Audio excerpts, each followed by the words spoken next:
Good morning and welcome to another stream of the ACT Chess Association online events. My name is Sean Press. I organise these events on behalf of the ACT Chess Association here in Canberra, Australia.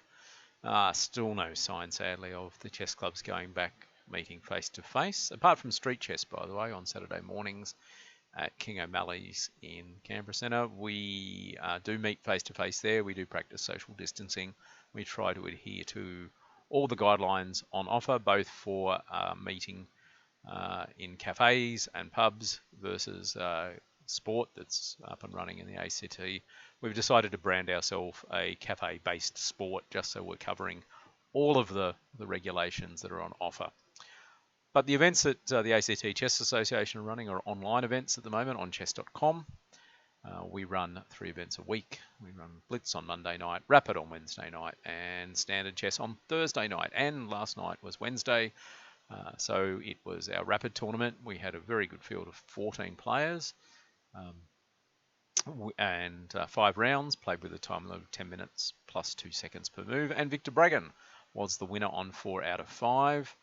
In equal second place were candidate master Hui Li and Harry Press, both on 3.5 out of 5. Probably the crucial game to decide the match was an early game between Harry Press and Victor Bragan, where in getting not quite in time trouble, but towards the end of the game, Harry Press popped his queen due to what he described as an interface error, or I've described as an interface error. But one of the risks of playing online chess is, although touch move doesn't apply, misclicks do apply, and if you accidentally click the wrong piece, bad things can happen.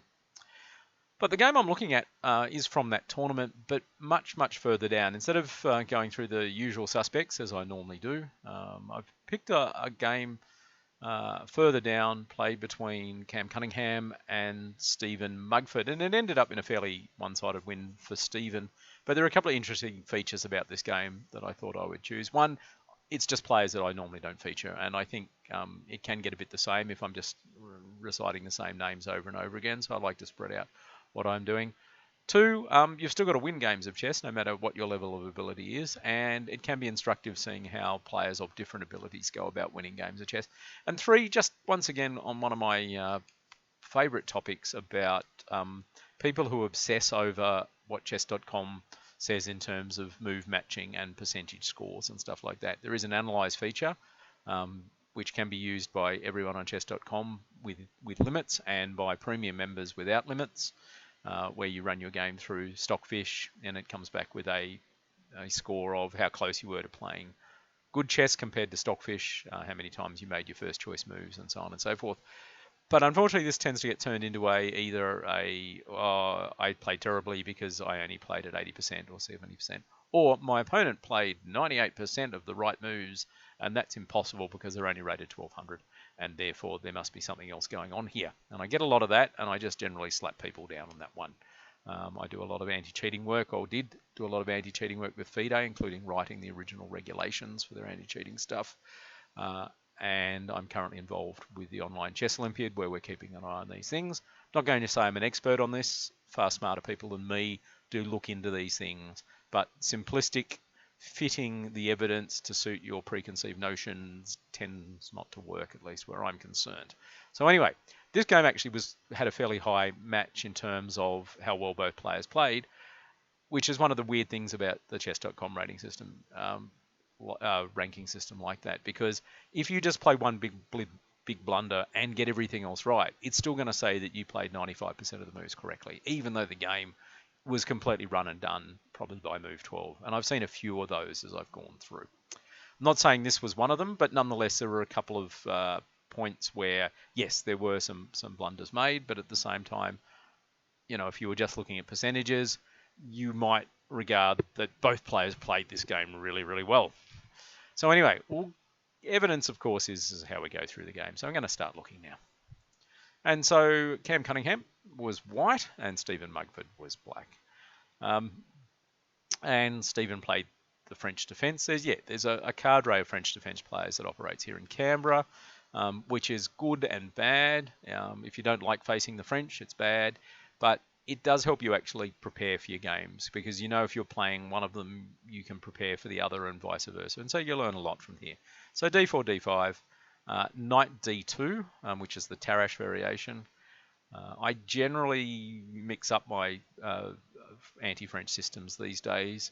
I used to play the advance quite a lot, so e5, knight c3 before that, occasionally knight d2 if I just want to try and get the game looking a little bit different, and exchange French as well. He takes d5, and they seem to be common options, especially at club level. So knight f6 and e5 works, and you kick the knight back, and knight d to f3. And I've given this move an exclamation mark to start with, and I've drawn lots of pretty arrows on the board.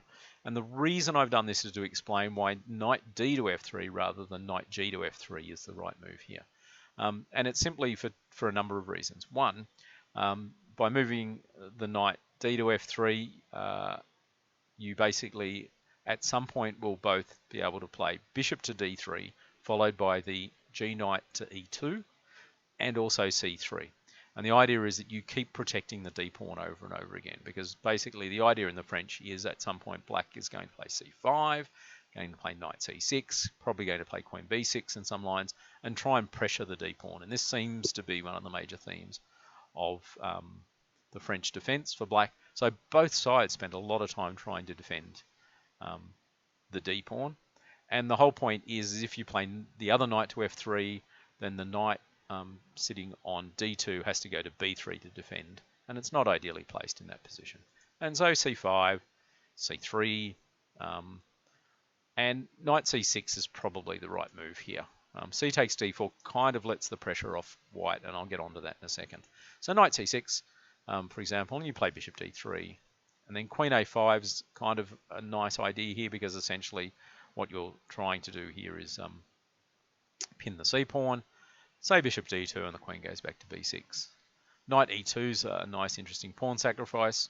Queen takes b2 and castles, and there's some compensation here because the queen has gone a wandering, and white is developing, and the black queen is out of play. If you want a cheapo draw, you can play rook b1 here, and after queen takes, rook a1, queen b2, rook b1, and yep, half a point each.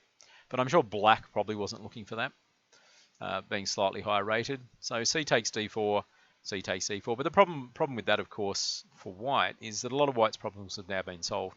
They don't have to worry about the capture on d4 so much anymore, because it's already been made.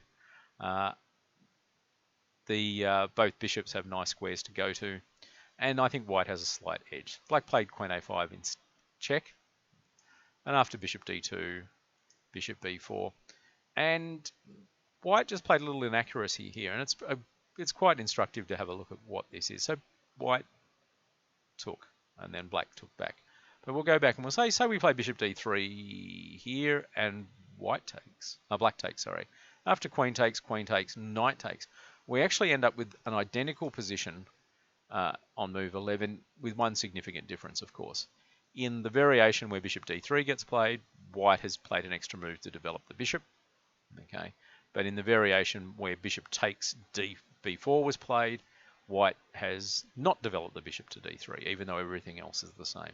So in a lot of cases, when you've got a choice of exchanging or not, sometimes it's better to let your opponent do the exchanging rather than you. So queen takes, queen, knight takes, knight c6, knight gf3. Knight b4 is kind of a mix of a little bit of a cheapo, threatening knight c2, but also there's no harm here, because essentially what it's forcing white to do is play a move like king d1 and lose the right to castle. Okay, even though this knight is going to return back to c6 at some point, you've gained something out of that maneuver. And castles, and having said all that, I still kind of like white in this position, mainly because of the bishop on c8.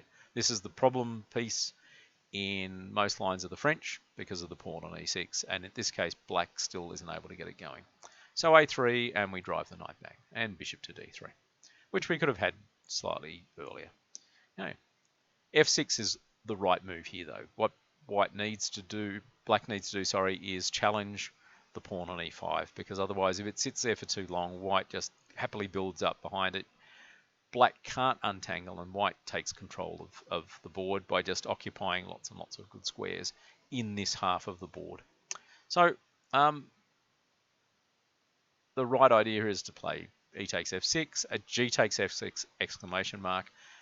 Normally you don't expose your king by moving the pawns in front of the king, but once queens are off, you can get away with this a lot better. I think I said in a previous broadcast, in positions like this where the queens and kings in the center or the king's slightly exposed, if you are queens on the board, you should go looking for checkmate, but if queens are off the board, you should just be looking to win material. Bishop to b5 is one idea, and then e5, and that's the move that black really wants to aim for in this position, because basically it controls the center and it lets the bishop on c8 out, and plenty of good squares there. Instead, rook c1 was a blunder. So this was the first of the blunders I was talking about in this game, because it just misses the fact that you're dropping a pawn here. Okay, and yep, and so white's down a pawn. Taking on e5 is probably not the greatest idea, because after this move, knight takes, the bishop is under attack and the rook is hitting the pawn at the same time. Bishop e2 was played. Bishop b1 might be slightly better because of keeping the bishop on an active diagonal. Bishop e2, knight takes f3. Now, black could have just been a little bit more aggressive with knight g4, aiming for f2. And after king e1, we get e5, h3, knight f6. And black is now significantly better, not just because they're up a pawn, but positionally as well. The two pawns on e5 and d5 control all the squares in front, which is great. The bishop on c8 now has a choice of squares to get to, which it didn't have before when the pawn was on e6. And with open files, black certainly has an advantage. And if you look at the white position, I keep harping back to the, if your king gets stuck in the center or can't castle, one of the side effects of that, and significant side effects, is the rooks don't cooperate. And the king gets in the road, and the two rooks, especially the one on h1, is now cut out of the game. So knight takes f3, bishop takes f3 was played instead. Knight e5. And again, this was the second mistake. Often mistakes do come in a series, either in pairs, where you make one blunder and then you make another blunder. Whether it's because you're trying to fix the first blunder and not realizing the game has moved on, or whether it's just the line of thinking that caused the first blunder is still carrying through to the second blunder. Don't know. Not a psychiatrist or psychologist, so I can't quite solve these problems.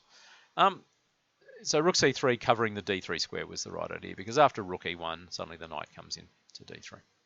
Now, black is now going to get a significant material advantage in this position, but it's still worth looking at how he kind of finishes the game off. And so white decided, well, if I'm going to lose one of my rooks for a knight, I may as well go for a slightly clever idea of playing rook takes c8. And after rook takes c8, hurrah, I've won the pawn on e6. And at least it's a rook for a bishop, except for one problem. I suspect white's calculation stopped at this point and failed to see the follow-up move. Rook c1, king e2, knight f4, and suddenly the rook and the king are forked by the knight. It's kind of very hard to develop habits later in life, and I'm certainly one who's not going to be able to do this, but there is a very famous book called Think Like a Grandmaster by Kotov, which has a massive reputation, but there is a better book than that as far as I'm concerned, I think it's called The Middle Game in Chess, or The Theory of the Middle Game. I'm sorry I didn't do my research on this one, where it argues that the correct way of thinking, and Kotov talks about it a little bit, is you analyze positions until you reach what's basically called the old stable position, where there's no more threats, no more checks, no more captures, because then you can do a concrete analysis of the position in terms of I've got extra material or my king is safe and that sort of thing. And unfortunately, the mistake that we tend to make with calculations is that we tend to cut our calculations off too soon, especially when our opponents still have threats floating about. So in this case, white possibly stopped here with rook takes e6 going, yes, I won a pawn, and then after rook c1, king e2, knight f4, the fork is on.